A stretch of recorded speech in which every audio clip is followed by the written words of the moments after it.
Bonjour à tous. Alors on va parler ensemble en fait des créateurs de jeux, de comment ils travaillent leurs idées, leurs protos, du processus de création, mais aussi de leur parcours, de leurs éventuelles difficultés, de leur relation avec les éditeurs et de leur métier d'auteur. Pour nous éclairer, nous recevons donc 4 auteurs de jeux et un avocat en droit des affaires. Et donc je vais vous laisser vous présenter. Alors Alexandre Droit, moi je suis auteur lyonnais et j'ai 11 jeux édités. Voilà. La conférence à la rencontre des créateurs va commencer. Ah, Les intervenants en auteur seront Alexandre Droit, Foisy Guidard, Maxime Babad, Vincent Joassin et Philippe Tapimoquier. Sur les questions de droit d'auteur, nous aurons l'intervention de M. Arnaud Mouton. Rendez-vous dans la salle conférence immédiatement. Merci. on était en avance. Moi, je suis la personne numéro 2 qui a été citée avec un nom écorché. Donc, je m'appelle Fousy Boujida et j'ai mon premier jeu qui sort pour Essen dans quelques semaines. Voilà. J'ai peur d'être un peu l'intrus, donc Arnaud Bouton, j'interviens sur des questions de propriété intellectuelle et droit des affaires au cabinet Cornet Vincent Ségurel, voilà, notamment pour des créateurs de jeux de société. Bonjour, je m'appelle Maxime Babad, je suis auteur de Senseiya Deck Building qui est sorti il y a un mois chez Yokohama Itsume et c'est mon premier jeu édité. Bonjour, moi c'est Philippe Gallois alias Tapy Moquette, qui est un pseudo. Donc je suis créateur de 2 jeux, donc un qui est déjà sorti qui s'appelle Blackwood. Le second devrait sortir à Essen, il s'appellera ICANN si tout se passe bien, puisqu'il a un peu de retard. Beaucoup de retard même.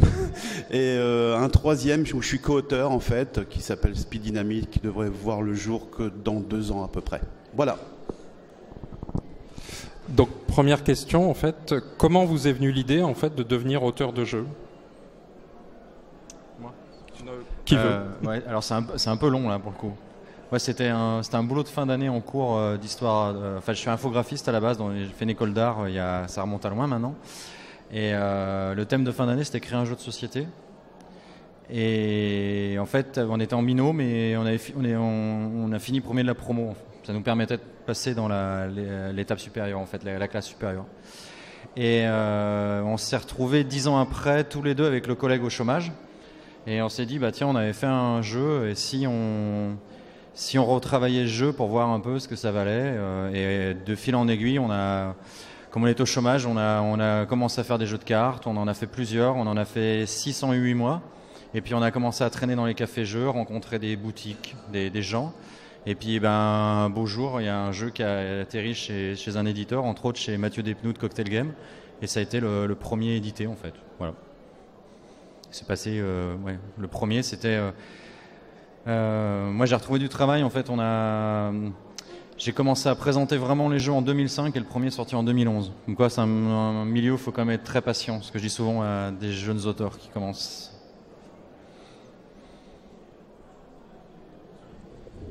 Moi, je pense que j'ai fait comme beaucoup de gens, c'est-à-dire j'ai changé des petites règles. J'ai changé des règles sur certains jeux quand j'étais petit. Et puis par la suite, j'ai eu l'occasion de faire des modifications de règles pour d'autres jeux que je faisais découvrir à mes 2 frangins. Et puis après, j'ai pris un peu le virus. Je faisais des petites choses et puis ça m'est passé un temps. Et avec la fin des années 2000, autour de 2007-2008, je me suis repris d'affection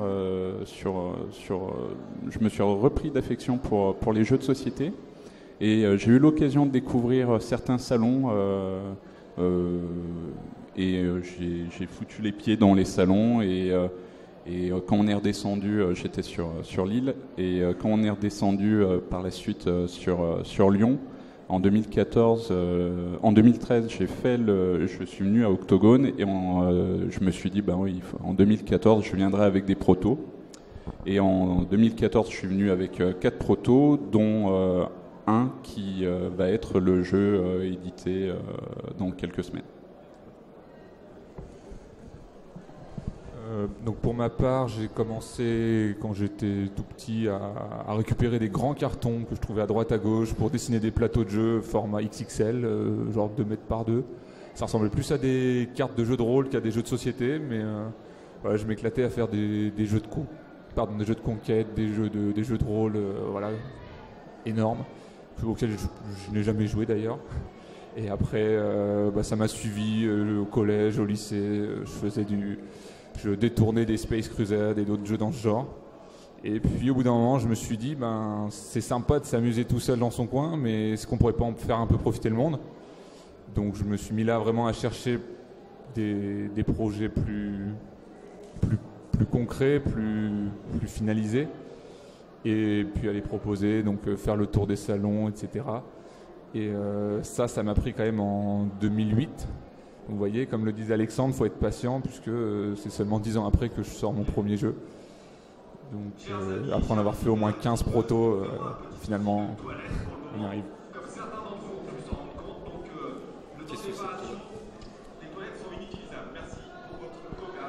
Merci pour les toilettes.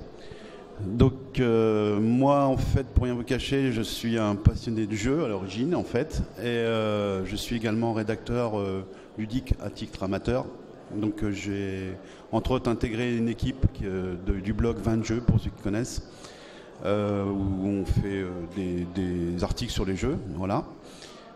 J'avais mon propre blog aussi où j'essayais d'écrire un peu autre chose, et j'avais dans l'idée d'écrire sur les auteurs de jeux. Et puis je me suis dit, la meilleure façon d'y arriver en fait, et de ne pas dire trop de conneries, c'est d'essayer de tenter l'expérience, de la vivre, et pas forcément aboutir à quoi que ce soit, mais voir un peu comment ça se passait. Donc j'avais une petite idée de jeu comme ça que j'ai mis en place. Il ne m'a pas fallu trop longtemps pour le mettre en place, à vrai dire, puisqu'en quelques semaines c'était prêt. Et je me suis dit, je vais m'inscrire dans un concours ludique pour voir un peu comment ça se passe.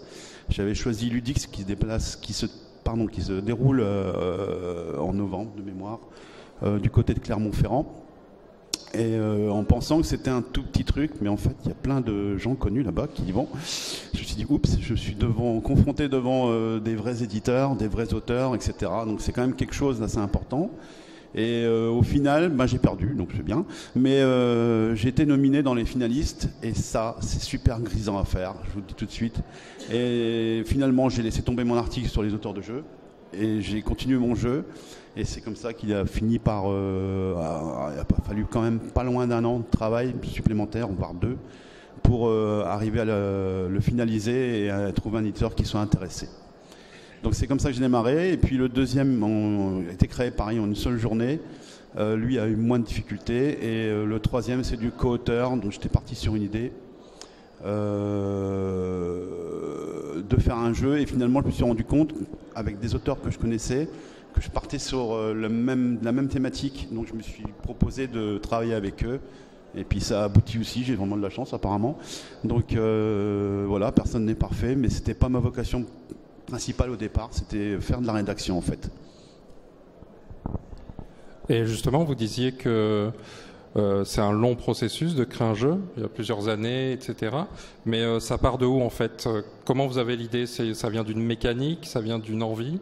Il y a autre chose sur les jeux que vous avez déjà sortis? Alors moi je dirais qu'il n'y a pas de règle en fait. Des fois c'est une mécanique, des fois c'est un thème.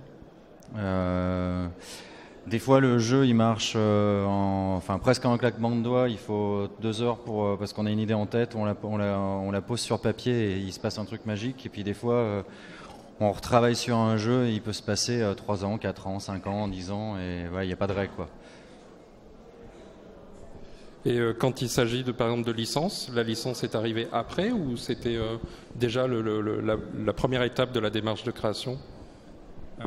Alors, dans le cas de Senseiya, d'entrée, c'était défini comme une création originale sur cette licence-là. Mais après, pour ma part, j'ai également travaillé sur d'autres projets de jeux à licence, où là, c'était vraiment, personnellement, étant attiré par un univers, je cherchais à en faire un jeu. Mais dans le cas de Senseiya, c'était plus une commande en quelque sorte. Et comme c'est une commande et puis que c'est une licence, j'imagine qu'il y a des contraintes. Ça a été quelque chose qui a été compliqué à gérer pour le processus de création, ou pas du tout, au contraire? Alors, dans le cas de Senseiya, je suis co-auteur avec Nicolas Badou. qui lui travaille pour Yokai Baitsume, l'éditeur du jeu. Et déjà le fait de travailler à deux, pour moi c'était une première, et c'est clair que j'ai trouvé que c'était vraiment un plus, puisque quand on est auteur, je pense que la première chose qu'on aimerait avoir sous la main, c'est quelqu'un pour tester nos idées au fur et à mesure qu'elles nous viennent. Donc le fait d'avoir une deuxième personne à qui les confronter, c'est vraiment un gain de temps énorme. Après, la difficulté, je pense que chaque jeu a ses propres difficultés. Ici, c'était évidemment de respecter au mieux la licence tout en créant quelque chose qui soit ludiquement profond et intéressant.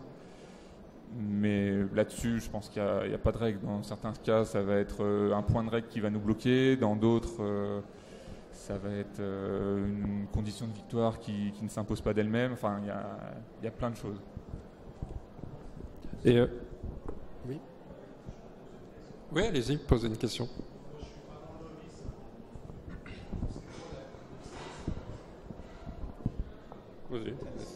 Une licence, c'est un univers qui existe déjà sur un autre média. Ça peut être une série télé, ça peut être un livre, ça peut être un jeu vidéo, voilà. C'est un univers qui a déjà été créé et qui appartient déjà à quelqu'un d'autre. Donc on reprend les personnages, les lieux d'un autre univers. Par exemple, Star Wars. Je peux peut-être intervenir. Un exemple, Finalement, Star sur ce Wars sujet. par exemple. Une licence, ça va être une autorisation qui va être donnée par un titulaire de droit sur des éléments bien précis. On vous l'a dit, ça peut être les personnages. Pour Sensei, il y a tout un univers. Et on va créer après, l'auteur du jeu de société va créer autour de cet univers des règles, un mécanisme de jeu, mais aura besoin au moins, dans votre cas, si je ne me trompe pas, des supports visuels et puis des droits sur l'univers. Et voilà, donc c'est une autorisation de pouvoir reproduire, de pouvoir exploiter ces droits-là. Justement, quelles sont selon vous les compétences nécessaires pour créer un jeu? Est-ce qu'il y a des compétences particulières ou est-ce que n'importe qui peut devenir auteur de jeu? En premier lieu, la persévérance, je pense. En tout cas, pour Alexandre et moi, on a mis quelques années pour réussir à sortir ne serait-ce qu'un jeu. Après, il y en a sans doute tout un tas d'autres, donc je laisse mes collègues répondre. Je sais pas, moi je suis plus quelqu'un de créatif à la base de par mon métier, donc j'avais une frustration en tant que graphiste et j'avais envie de faire j'ai toujours voulu travailler des trucs dans artistique, artisanal, et en fait, je sais pas pourquoi ça a été la création de jeux qui a fait que j'ai réussi à trouver des clés là-dedans. Mais il n'y a pas d'école d'auteur de jeux, donc en fait, je pense qu'on a tous. On sait qu'il y a il y a des gens qui ont fait des jeux en ayant eu une idée dans leur garage, en train de planter un clou. Il y a pas, une fois de plus, il n'y a pas vraiment de règles pour ça. Peut-être à part être un petit peu créatif, mais bon, je sais pas. Pour les gens que j'ai pu rencontrer par l'exercice de ma profession, créateurs de jeux de société, il y a au moins un trait commun qui va de soi, et pourtant c'est la passion. Faut être passionné par le jeu dans le cadre professionnel et en dehors. Parce que c'est pas vous m'arrêtez si je me trompe, mais on vient pas à la création de jeux de société par hasard. C'est pas comme il y a des professions où un jour ça nous tombe dessus, on cherchait du travail, on a trouvé ce travail-là. Voilà. C'est vrai que le jeu de société, on y vient parce que à la base on aime ça. Et on veut en faire notre travail ou on veut en faire une activité professionnelle, parce que le travail, petit côté négatif. Mais c'est au moins, à mon avis, un des traits communs à toutes les personnes que j'ai pu rencontrer. Et donc justement, on parlait de passion. Est-ce que selon vous, il faut avoir une bonne culture ludique ou est-ce qu'on peut très bien s'isoler pour justement ne pas être influencé quand on crée des jeux? Il n'y a que moi qui parle, ok. Alors moi, dans mon cas, justement, j'avais zéro culture ludique. Je connaissais les classiques, quelques classiques, mais j'avais très peu, vraiment une très très faible culture ludique. Et je pense que ça, c'est vraiment... alors, il y a une part qui est intéressante, c'est quand on connaît rien, l'avantage, c'est que on est complètement libre et on fait ce qu'on veut. Et donc, on est freiné par rien. Et quand on commence à avoir beaucoup de culture ludique, en tout cas maintenant, j'ai une plus grosse culture ludique. Et en fait, je pense que là, on se bride plus parce qu'on a tendance à se dire ah ouais, mais alors attends, ça c'est déjà fait, ça a été non mais ça c'était bien chez ça dans tel jeu. Et en fin de compte, donc faut trouver au bout d'un moment le juste milieu en fait. Enfin pour ma part, en tout cas, une fois de plus, c'est que moi. Mais c'est vraiment réussir à trouver enfin garder son truc aussi, ce qui nous plaît, parce que je pense qu'on a un peu tous des styles de jeu qu'on préfère. Et ouais, réussir à mélanger notre culture en gardant un peu de liberté, quoi. Dans la création, on a toujours l'impression que tout a été fait, tout a été dit. Et puis en fait, quand on s'intéresse à, je sais pas, au cinéma, à la littérature, à la bande dessinée, à l'animation, aux jeux de société, bah en fait, à chaque fois, on découvre des nouvelles choses et on se dit, bah ouais, c'est un simple D6, et sauf que en fait, il me permet de faire tout un tas de nouvelles choses. C'est juste des papiers, des feuilles, des cartes, et elles me permettent d'être à la fois quelque chose de simple et intuitif qui peut se jouer avec des enfants, et à la fois quelque chose de long, profond, voire très très prise de tête, qui se joue sur des heures ou sur plusieurs semaines avec des amis. En fait, le truc qui est passionnant là-dedans, c'est ça, c'est qu'on a toujours l'impression que même quand tout a été fait, au final, on arrive toujours à trouver des idées et à faire et à renouveler, en fait. Quand on vient, moi en fait, si en 2014 je suis venu à Octogone avec 4 protos, bah c'est parce que à force de venir sur des salons ou à force d'essayer des petits jeux avec des feuilles, des bouts de carton et des papiers plus ou moins joliment illustrés, et ben, à un moment donné, on a envie de se confronter aux gens, on a envie de leur montrer, on a envie de prendre des retours, on a envie de voir quels sont les retours, comment améliorer. Et à force d'itération, à force de répétition, à force de tests, à force de parties, à force de off sur canne. De drogue aussi. Non, surtout pas de drogue. C'est pas très utile en fait pour tenir, à part les drogues qu'Alexandre prend. Mais autrement, et puis moi j'ai pas les moyens, il faut le dire. J'ai pas encore sorti mon premier jeu, j'ai pas les moyens. Alexandre, il en a 11, donc on sait qu'il a les moyens de se payer les stupéfiants qui lui permettent d'être hyperactif de 8h du matin jusqu'à 7h du matin le lendemain. Mais pour terminer là-dessus, je pense qu'il y a ça. Quand on est venu la première fois sur des salons et quand on est dans des offs, qu'on a la possibilité de partager un moment avec des gens qui sont des êtres humains, des gens qu'on ne croiserait pas forcément dans la vie de tous les jours et puis qui passent un bon moment, ça nourrit et je pense que ça active là aussi la passion et que ça nous communique des bonnes ondes et j'ai envie de dire tout ce qui communique des bonnes ondes à notre époque, mais à toutes les époques, c'est du plus et il faut le prendre. C'était une longue intervention. Alors pour ma part, je pense qu'il faut avoir avant tout une bonne idée déjà de ce qu'on a envie de créer. Donc une idée qui nous amuse nous-mêmes, déjà c'est très important d'aimer son propre jeu déjà, plutôt que de se dire ça va pas plaire parce que. Il faut déjà aimer son propre jeu, ça c'est important.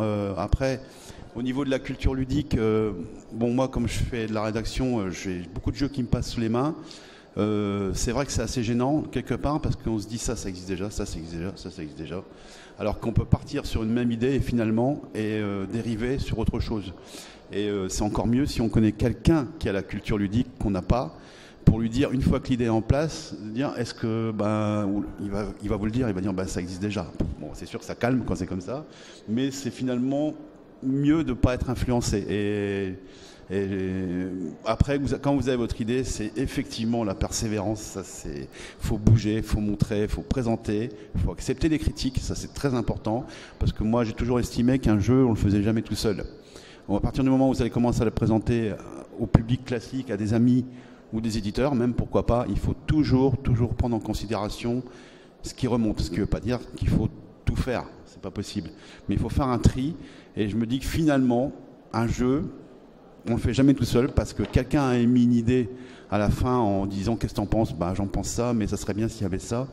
Mais c'est bien ce qu'il me dit là. Hop, je note et puis on peut améliorer son jeu très rarement tout seul, ça arrive, mais je sais pas pour vous, mais moi personnellement les miens, j'ai toujours pris les informations auprès de mes amis, de joueurs et puis tout le cercle qui m'entoure au niveau du jeu. Donc, et ça rejoint aussi, il faut être passionné aussi parce que justement, il faut écumer les festivals, il faut beaucoup se déplacer. C'est assez rare qu'on signe, sauf si on a déjà une notoriété, mais un premier jeu, L'envoyer en proto, je ne sais pas si ça marche à chaque fois du premier coup. C'est mieux d'aller se promener avec et puis de le présenter en vrai pour montrer le jeu tel que vous le ressentez vous. C'est quelque chose, c'est une idée que vous avez développée, donc c'est une idée que vous devez ressentir. Comme je disais, c'est quelque chose que vous devez aimer avant tout. Voilà. Et si vous vous amusez à votre propre jeu, c'est déjà ça de gagner. Oui, tu parlais de tests, de faire beaucoup tourner le jeu en festival ou auprès d'un groupe. Justement, est-ce que vous avez des techniques particulières pour tester vos jeux? Est-ce que c'est des groupes restreints? Est-ce que c'est que du festival? Est-ce qu'il y a autre chose? Alors, moi, je fais tourner dans les cafés-jeux, dans les festivals. Je vais aussi voir les boutiques parce qu'on oublie souvent les boutiques, mais en fait, si les boutiques sont pas là, on n'existe pas du tout, en fait. Donc ça, c'est quand même important de penser à eux, surtout qu'ils sont, en plus, ils ont certainement, c'est certainement une des catégories dans le monde du jeu qui a la plus grosse culture ludique. Donc c'est quand même important qu'il y ait un ressenti, qu'ils puissent nous dire ben non, ça en ce moment le thème là c'est pas top. Bon après en général c'est pas les visuels terminés, mais c'est vrai que c'est des retours, enfin en tout cas moi qui m'intéressent vraiment. Après il faut aussi se faire confiance, c'est-à-dire à un moment Philippe disait un truc tout à l'heure sur c'est vrai que c'est bien de présenter le jeu et d'avoir des retours. Mais je trouve qu'aussi quand on est qu'entre professionnels, enfin professionnels entre guillemets du jeu, on a tendance à tout le temps tester et on est beaucoup plus dur aussi. Alors qu'en fait, il faut aussi savoir garder le plaisir du joueur lambda qui finalement, en général, s'amuse beaucoup plus facilement que... Alors que nous, on se triture tout le temps la tête à essayer de trouver plein de situations pas vues, originales, ceci, cela. Alors qu'en fait, la plupart du temps, les gens s'amusent, ou passent un bon moment à une table beaucoup plus simplement, quoi. Donc il faut trouver cet équilibre entre, pareil, se faire confiance et en même temps, effectivement, faire rien tout seul. Moi, je te rejoins totalement là-dessus. Et avoir justement, savoir bien prendre les bons retours. Ouais. Je dis auteur depuis le début, mais selon vous, en fait, à partir de quel moment devient-on auteur de jeu? Est-ce que c'est dès qu'on fait le proto ou c'est à la signature d'un contrat? Alors moi, je me suis estimé auteur au 5e jeu, en fait. Il m'a fallu plusieurs jeux parce que je me suis dit, t'as de la chance, il y a ça ressemble. Enfin, j'avais des jeux qui étaient des jeux d'acuité visuelle rapidité, donc je me suis dit, même s'ils sont s'il y en a 3 qui sont différents, c'est quand même le même type de jeu. Donc, est-ce que je suis crédible et vu comme quelqu'un de sérieux sur un autre type de jeu? Donc, quand j'ai commencé à avoir un jeu tactique qui sortait, je me suis dit, là, c'est cool. Et puis, il m'en a fallu au moins 5 pour me sentir un peu auteur, quoi. Alors, on devient auteur de jeu, pour moi, à partir du moment où on a une création personnelle. On devient auteur de jeu chez un éditeur à partir du moment où on a signé. On devient auteur de jeu dans une boutique à partir du moment où le jeu est en vente. Et on devient auteur de jeu auprès du public à partir du moment où ils ont joué.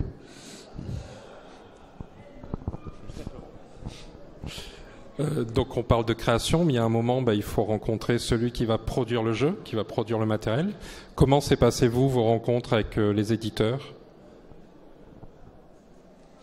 Alors pour revenir un petit peu sur ce qui était dit précédemment, justement, moi j'ai attendu que mon jeu, que ce qui était un proto, donc que ce prototype-là, je ne vois plus une chose que je pouvais changer par moi-même par le biais des retours. Philippe l'a dit tout à l'heure.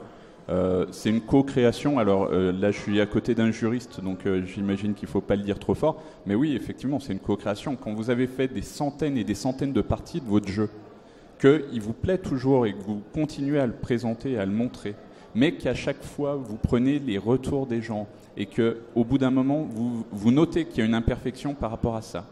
Vous allez travailler sur cette imperfection-là. Vous allez ensuite faire une modification, refaire tester, voir une autre chose, une autre poussière qui ne va pas, etc. Et en fait, c'est un travail de polish, c'est un travail d'artisan.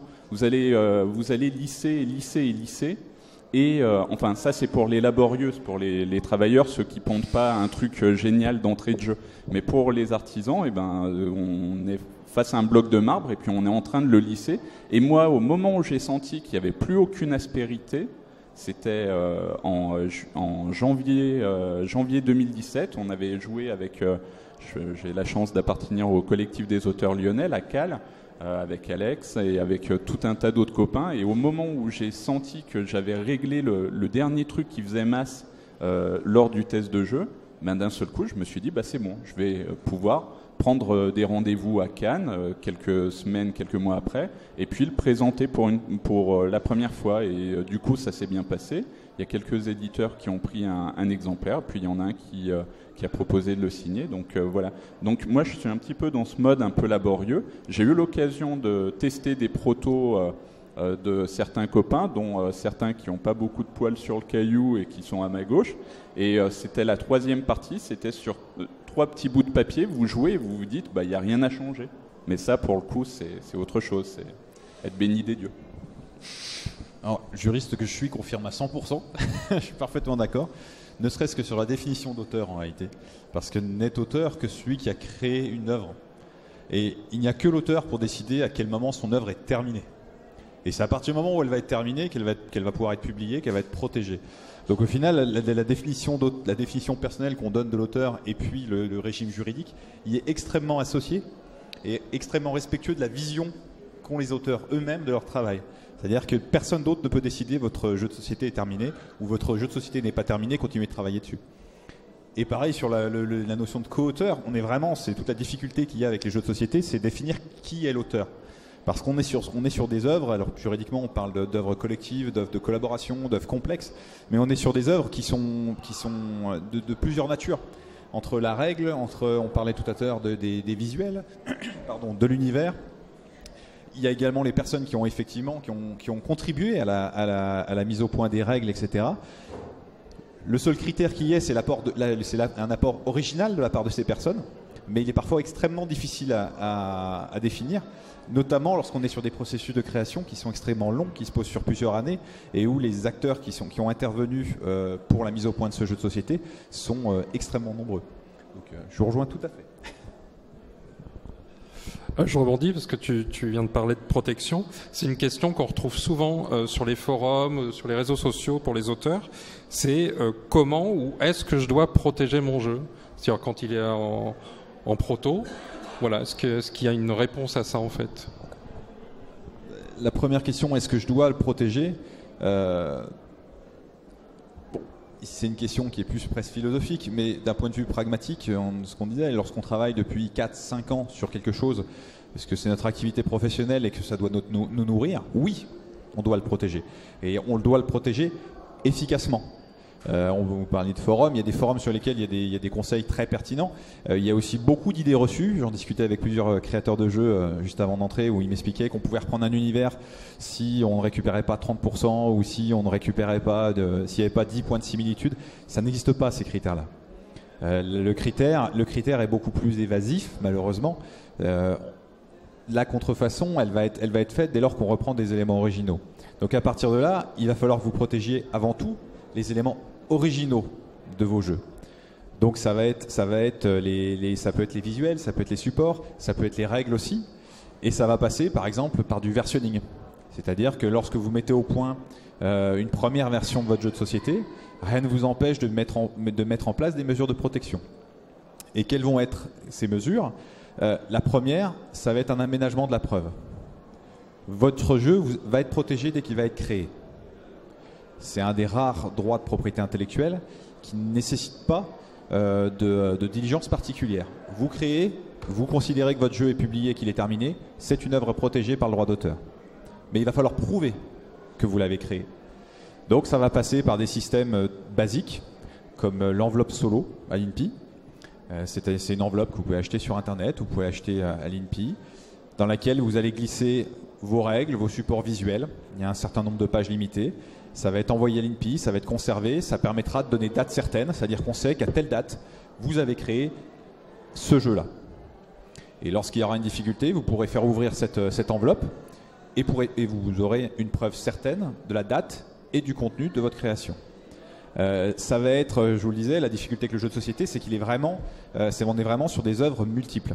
Donc par exemple, il va y avoir le titre de votre jeu de société, qui peut à la fois être protégé par le droit d'auteur, mais également par une marque, qui pour le coup nécessite un dépôt. C'est toujours à l'INPI. Vous allez avoir donc les visuels, etc., qui eux, encore une fois, pourront être protégés par par le dépôt d'une enveloppe solo. Alors.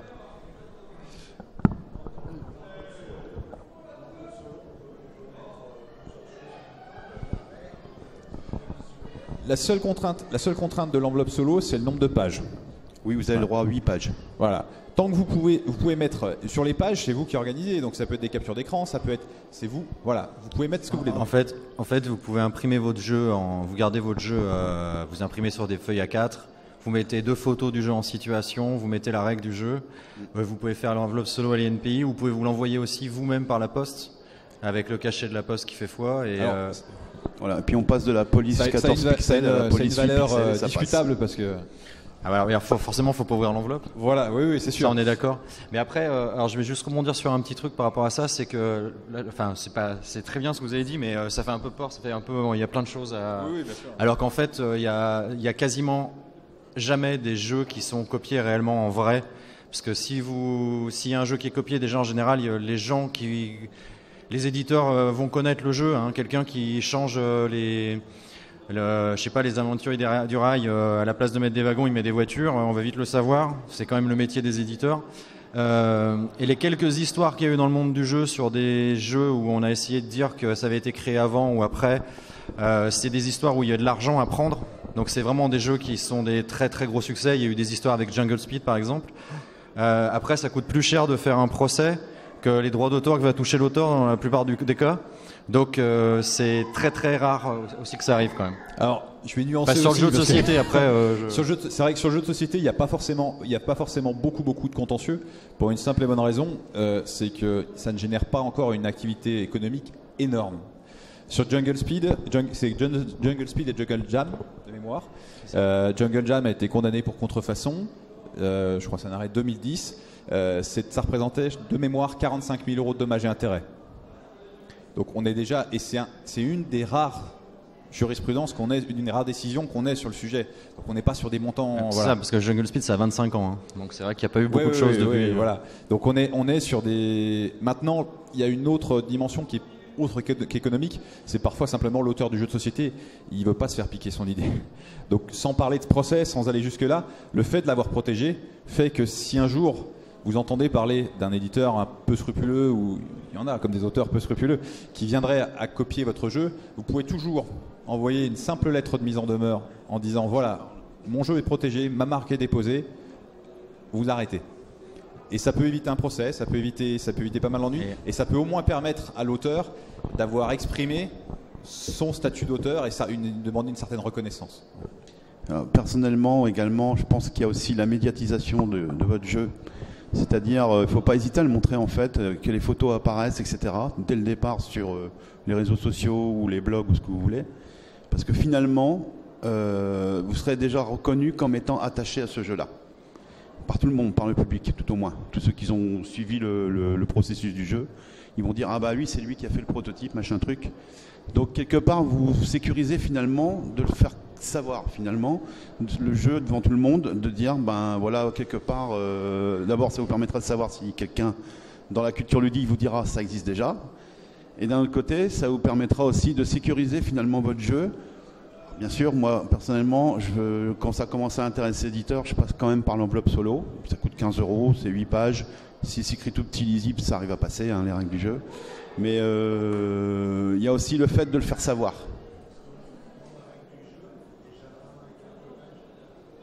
Il faut écrire plus petit. Et moins de choses, peut-être. Il faut la remanier, peut-être.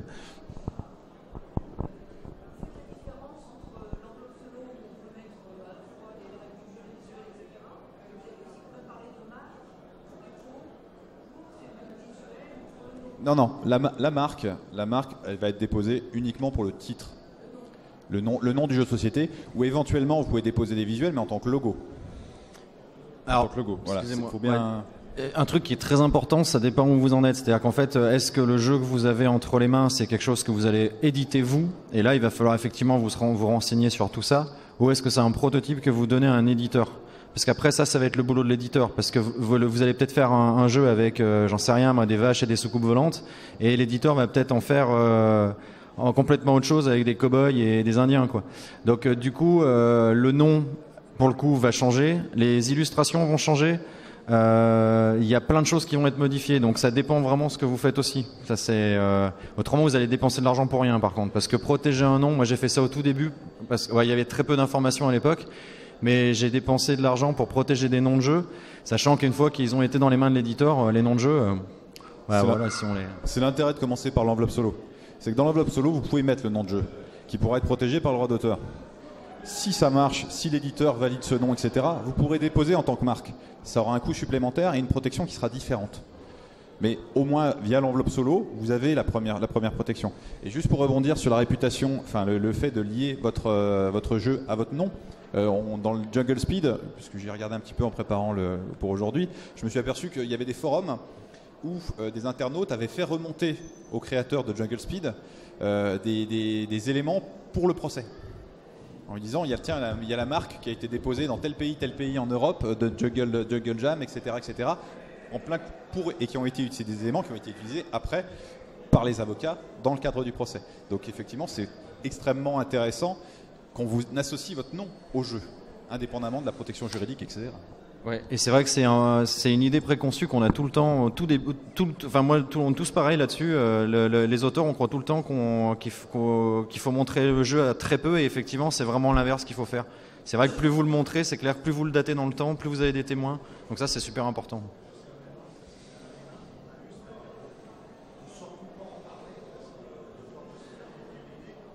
Ah voilà, maintenant ce soir vous savez tout, l'enveloppe solo, et après vous le montrez à fond, et c'est gagné. Il faut bien se mettre en tête aussi une chose qui est importante, c'est que l'idée, ce que vous en parliez, l'idée c'est pas protégeable par la propriété intellectuelle. Donc l'idée, si vous en parlez, ça ne changera rien. On pourra vous reprendre les règles si vous donnez vraiment de définition, si vous en parlez avec un degré de définition importante. Mais on parlait tout à l'heure d'un jeu avec des sous-coupes et des vaches, c'est une idée. La manière dont cette idée va se formaliser par les règles, etc., vous arrivez à un degré de précision qui vous permettra d'être protégé, votre projet. Mais l'idée en elle-même... C'est vrai qu'au début, ça fait un peu peur d'entendre un discours comme ça. Enfin, les premières fois, on vous dit « mais mon jeu, il n'est pas protégeable, pourquoi ?» Mais en fait, c'est juste évident. Quelqu'un a pu être en Bretagne et faire le même jeu que vous, en fait, tout simplement, alors que vous êtes là, quoi. Il a fait un jeu avec des cartes rondes et rouges, et vous avez fait des cartes carrées et jaunes, mais c'est exactement la même mécanique. Donc ça a du sens, en fait.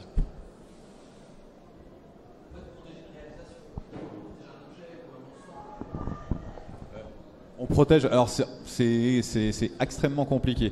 Par exemple, pour reprendre toujours Jungle Speed, dans la décision de justice, les juges nous disent, bon, on a remarqué que les cartes étaient identiques, il y avait aussi le totem, vous savez, qu'on doit saisir, il y avait également Jungle Jam, Jungle Speed, donc y compris un univers autour de la jungle, et ils considèrent que ça, ce sont les éléments caractéristiques du jeu qui ont été contrefaits. Pour autant, dans la même décision, ils nous expliquent que les règles sont identiques. Donc le fait que les règles soient identiques, ça doit avoir quand même une certaine importance. Et pourtant, la règle, je ne parle pas du support papier, je parle de la règle, ça reste de l'idée. Mais ça a au moins une certaine importance. Et on nous demande, les juges, on le voit dans les décisions, demandent un effort créatif. C'est-à-dire qu'on disait tout à l'heure, on a l'impression de rien réinventer, ce qui est faux. Pour autant, on va regarder ce que vous avez créé par rapport à tout ce qui existe et qu'on ne connaît pas forcément.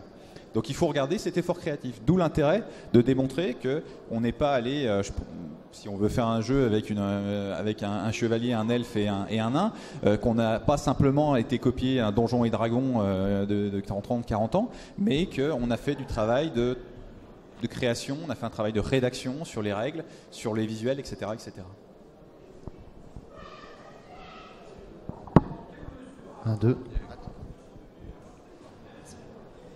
Dans quelle mesure un éditeur peut changer finalement le contexte du jeu ?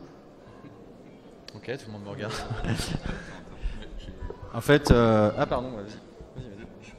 Je pense savoir l'exemple justement. Quand vous parlez de contexte, vous voulez dire l'univers, l'environnement, l'apparence visuelle, ce que vous aviez imaginé, etc. Alors, mon premier jeu, justement, Alex m'en est témoin, c'était des lutins, des leprechauns. Et en fait, l'apparence visuelle finale du jeu va être très différente parce que c'est un choix de l'éditeur. Et du coup, on sait, moi par exemple, je me suis posé la question avec les copains, mais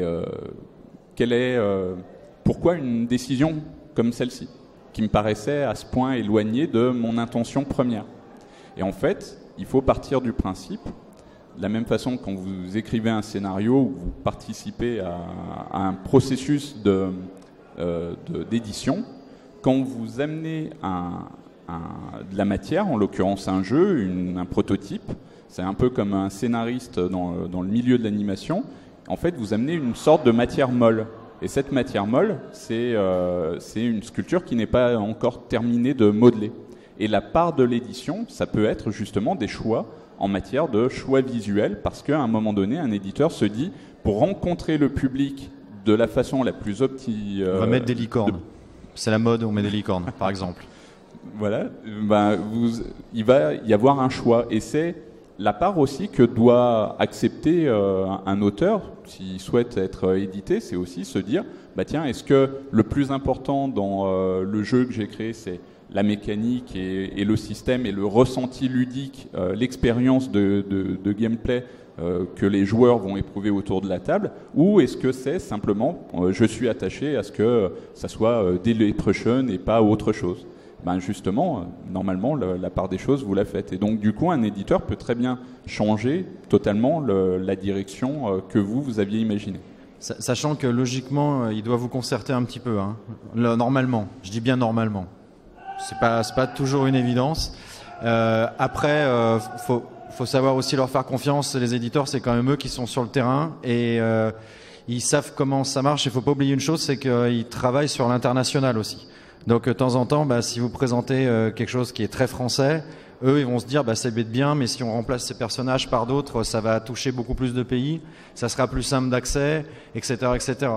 Après, moi je conseille toujours aux gens, si vous avez une idée vraiment très particulière en disant moi je veux que mes cartes soient vertes et c'est tout, et je veux pas que ça bouge, là faut s'auto-éditer, parce que autrement vous partez en galère avec un éditeur, parce que si lui décide qu'elles sont bleues, ça démarre mal quoi. Donc faut vraiment, faut pas oublier aussi que c'est les éditeurs qui prennent tous les risques. C'est pour ça que vous touchez des droits d'auteur, mais si le jeu se plante totalement, tout ce qui a été fait par l'éditeur, c'est lui qui paye. Vous avez rien à faire. Et du coup, si vous auto-éditez, là le problème n'est plus le même. Et si vous vous plantez, c'est vous qui vous plantez. Donc c'est pas mieux ou moins bien, c'est juste deux façons de faire différentes. Puis juste pour revenir et terminer là-dessus, il y avait aussi cette idée de vous, quand vous êtes dans votre processus de création. Il y a des univers qui vont vous parler particulièrement, qui vont alimenter peut-être votre game design, etc. Mais il n'empêche que intrinsèquement, on parlait d'elfes, d'orques et de nains et de gobelins. Si c'est ce qui vous permet de créer un jeu super sympa, très bien. Mais ensuite, le thème, potentiellement, peut être changé, d'autant plus que, comme disait Alex, l'éditeur, lui, il est au contact de salons professionnels internationaux, que ce soit aux États-Unis, que ce soit en Allemagne, que ce soit partout. Et donc, du coup, il peut se rendre compte, par exemple, que par rapport à son calendrier de sortie, s'il le sort en novembre 2019, justement, en septembre 2019, il y a tel jeu et tel jeu à l'international qui va sortir avec un thème approchant. Donc du coup, pour différencier un peu votre sortie, à un moment donné, ça va être pertinent de faire ce choix et de changer d'univers. Voilà, mais il faut juste avoir conscience que potentiellement, c'est des choses qui peuvent arriver dans le domaine de l'édition. Sauf, j'imagine, et là je tends la perche, quand on a une idée très précise d'un univers sur lequel on va travailler, évoluer.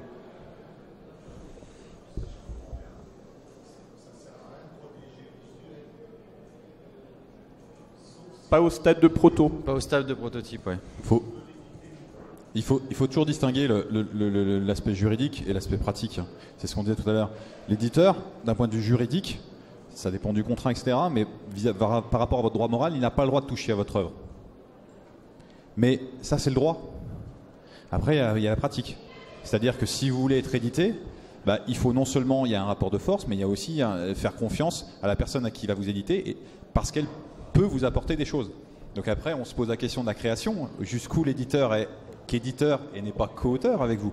C'est un autre problème, on peut rentrer dans le débat, on y rentrera peut-être après.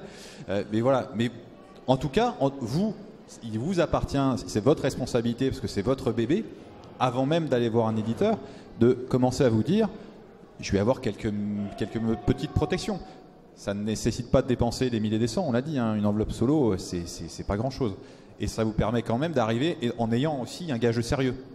C'est-à-dire que vous arrivez chez un éditeur sans donner l'impression que vous avez fait le jeu de société sur un bout de papier, mais au contraire, c'est un processus que vous avez réfléchi. C'est clair que l'enveloppe solo, c'est un tort de s'en priver parce que c'est 15 €, quoi. Enfin, ou 20 €, quoi. Mais en fonction de ce que vous mettez dedans, c'est dommage de passer à côté pour. De toute façon, pour protéger un jeu, en fait, vous avez protégé un jeu à un instant T. Quel que soit le thème, c'est celui que vous avez choisi vous. À partir du moment où vous allez dire il faut que je protège mon jeu, il faut choisir le bon moment. C'est-à-dire quand vous sentez que ça commence à intéresser les éditeurs, c'est le moment pour faire une enveloppe solo, je pense. Ça, c'est mon avis personnel.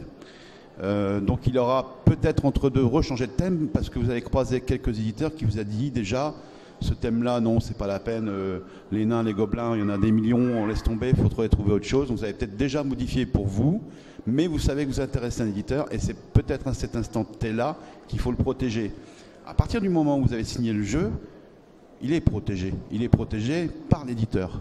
Par contre, la plupart du temps, dans les contrats que vous allez signer, moi j'en ai pas vu d'autres, hein, peut-être que d'autres en ont vu, l'éditeur s'autorise toujours dans une clause de changer le thème et le nom du jeu, voire quelques règles.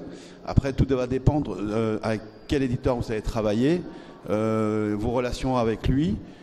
Certains vont vous demander ce que vous en pensez, d'autres peut-être pas.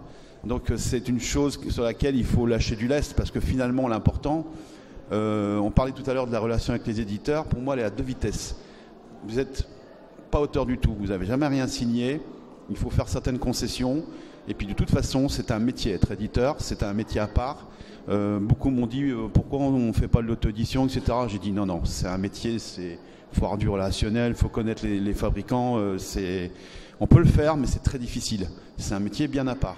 Donc la première vitesse, c'est si on a signé un jeu, il faut mieux laisser faire un éditeur et vous verrez que vous allez avoir une deuxième vitesse après en tant qu'auteur de jeu. Moi personnellement, on me pose la question, est-ce que tu as une nouveauté?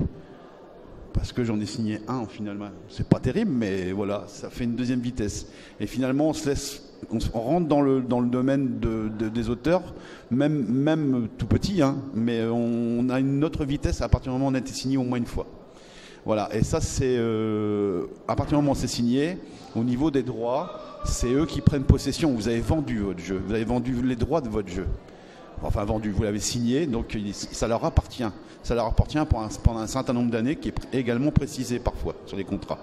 Et moi je pense qu'il faut être malléable au niveau du thème, etc. Parce que, comme disait Alexandre, par rapport à l'international, ils ont un vrai métier de leur côté. Et ils vont prendre les bonnes décisions, normalement. Ils devraient prendre les bonnes décisions. C'est à eux de le faire. Avec un intervenant aussi, un autre micro, Un, deux. Rendez-vous à la salle de conférence. Pour la mise en place du prototype, quel niveau de qualité vous mettez dans le prototype et comment vous faites pour le créer? La deuxième partie de la question n'a pas. Oui, ouais. Parler de la qualité du prototype, c'est ça? Et comment vous faites pour créer le prototype? C'est-à-dire les tuiles, le matériel? Ça, alors je sais pas si on a beaucoup de temps, mais ça, si vous voulez, on peut en parler après. Enfin, après prototype, ça, le monde du jeu évolue de plus en plus. Maintenant, il y a les imprimantes 3D. Les gens savent tous se servir d'un ordinateur. Moi, quand j'ai commencé, j'avais des prototypes qui paraissaient géniaux pour tout le monde. Et en fait, maintenant, mes prototypes sont comme ceux de tout le monde. En fait, je suis infographiste, hein, donc j'ai pas trop de mérite. Donc là, maintenant, les gens font des trucs vraiment aussi bien que tout le monde a un ordinateur, quoi. Donc, il y a une grosse amélioration là-dessus. Les jeux sont de plus en plus beaux, vraiment. Ça, c'est vrai pour les jeux édités comme comme les prototypes. Et après, chacun a un peu ses techniques. Alors là, ça va du vous allez dans les grandes chaînes comme je sais pas, les Graphigros, les Cultura, les Liogier, les Lip, toutes ces boutiques et c'est du découpage, enfin chacun après fait avec ses moyens et sa créativité aussi une fois de plus, quoi. Bon, après, vous avez des boutiques qui vendent du matériel, donc qui peut être des pions, des meeples, des cubes, des choses comme ça. Pour en citer un, il y a Tout pour le jeu en France, par exemple. Après, il faut avoir peut-être un peu de notion informatique pour faire un peu de dessin, mais entre nous, j'ai vu passer des prototypes super moches, avec des bonhommes dessinés avec des ronds et des trois, et hop, et ils ont signé ces jeux-là. Donc c'est quelque part, il ne faut pas aller non plus trop loin.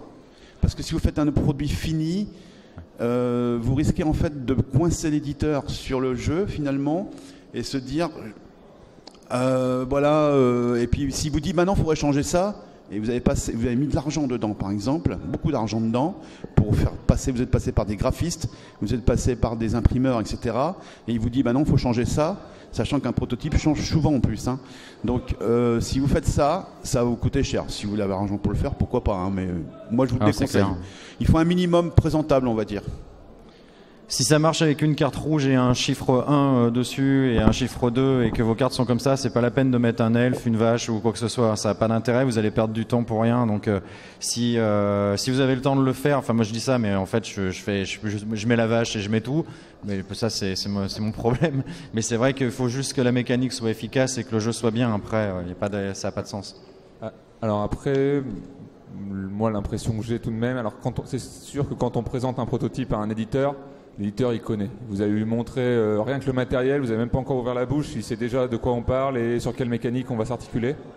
Et à la rigueur, lui, le graphisme, il n'en tient pas compte. Ou peu.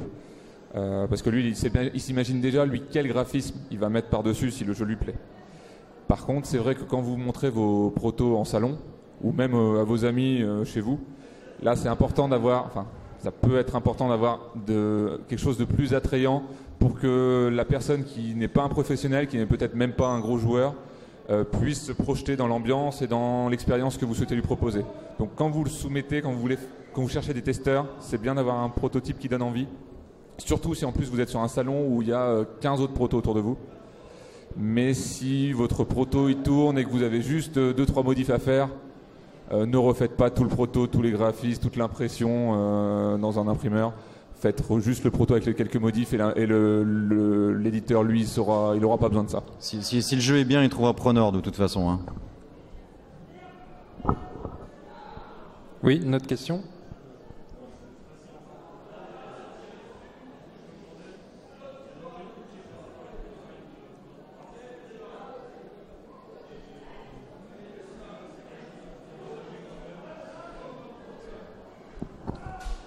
Alors moi non, j'ai pas l'expérience, je m'y intéresse, mais je suis pas la bonne personne pour en parler.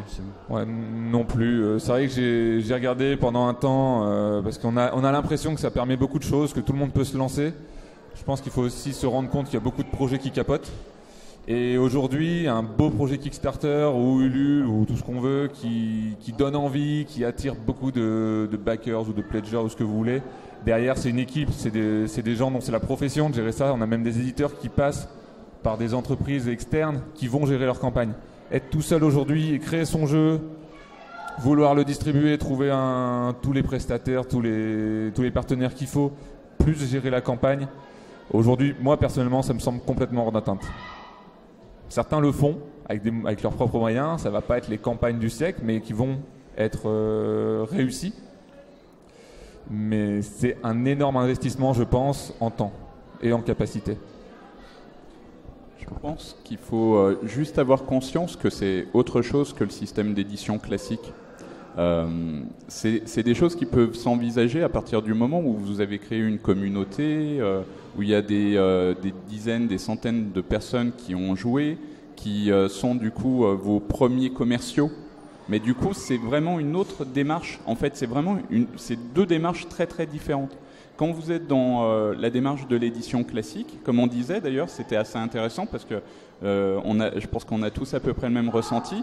Quand vous créez un proto, à la limite, si vous l'avez moche pour des éditeurs, c'est pas grave. Mais si vous l'avez moche sur un salon, maintenant c'est devenu grave parce que tout le monde a poussé la qualité vers le haut. En France, on a aussi beaucoup d'écoles d'art, on a beaucoup de graphistes talentueux et le niveau de production des jeux édités a atteint des sommets visuellement. C'est super beau. Quand on regarde un jeu édité il y a une dizaine d'années et quand on regarde le standard des jeux édités maintenant, on est dans des mondes et des catégories complètement différentes. Du coup, ce qui est marrant, c'est que ça a aussi eu un impact sur les protos. Et dans les prototypes, c'est vrai qu'on a un plaisir quand on fait des offres de salon, etc. On a un plaisir à avoir des prototypes propres sur du matériel de qualité pour pouvoir être réutilisés. Si vous le faites sur du papier, à la fin d'une soirée de quelques heures du off de Cannes, votre matériel il est en Sharpie. Donc du coup, c'est intéressant de voir ces deux dimensions. Mais du coup, c'est vrai que de mon point de vue, moi j'ai suivi quelques campagnes de financement participatif. J'ai vraiment l'impression que par rapport à l'effort que ça demande, maintenant la plupart des campagnes de financement participatif réunies, c'est plusieurs mois de travail en amont et c'est des efforts financiers importants. À la limite, vous en aurez avec vos protos pour au maximum quelques centaines d'euros si vous êtes dans la voie, on va dire, classique, quoi. Alors que de l'autre côté, ça me paraît être un enjeu complètement différent, sauf si, bien sûr, vous avez tendance ou une volonté de devenir à terme auto-édité ou votre propre éditeur. Là, c'est encore une autre démarche que la simple démarche d'auteur. Voilà. Voilà, je pense qu'on a fait le tour. Merci à tout le monde d'être venu nous écouter. Merci à vous d'être venu participer. Et voilà, on vous libère. Merci.